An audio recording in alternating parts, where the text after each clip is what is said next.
things, that will always make any facility successful. It's not the building or the walls or the paint. It's consistency. It's core partners that's going to be here with you through thick and thin. And it's making them feel like we are a work family. I feel like as a team, we've always worked really hard together. We've had the same values, we've had that same mission statement, and we've really stuck to that. And so when hard times came along like COVID, we had that foundation to rely on.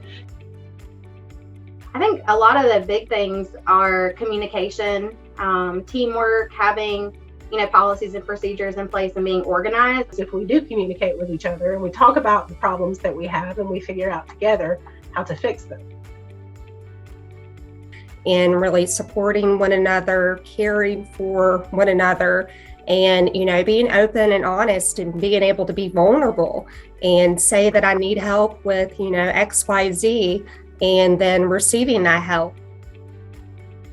All my workers have my phone number, and they have mine, and they usually reach out to me all times of day, if they need something. And I try to tell them that I'm the director of nursing, and my job is 24/7. It doesn't just end when I leave the building, so they're able to contact me at any time of day if they need to.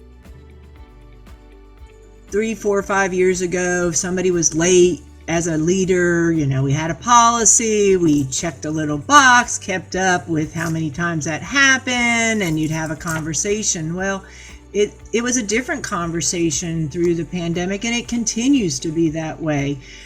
Before, it might have been very driven from a leader to an associate, and now it is driven from, tell me what's going on. Our brains were fried many days, and we needed all the brain power we could get from one another to come up with some creative ideas. And it didn't need to come from a top-down perspective. It needed to really come from the people that were working it every day. We don't ask them to do anything that we can't do. They see us working beside them. If they're swamped, we're out there. And I just think that whole teamwork approach just made it a better place to work during this time. You were never on your own. You would go to their office and they're not in there because they're out on the floor. They're out making sure the staff's okay, the residents are okay. They're here on Saturdays. They're here at night during COVID. So I feel like the biggest thing is your top, your leadership. So if we see them doing it, we want to do it too.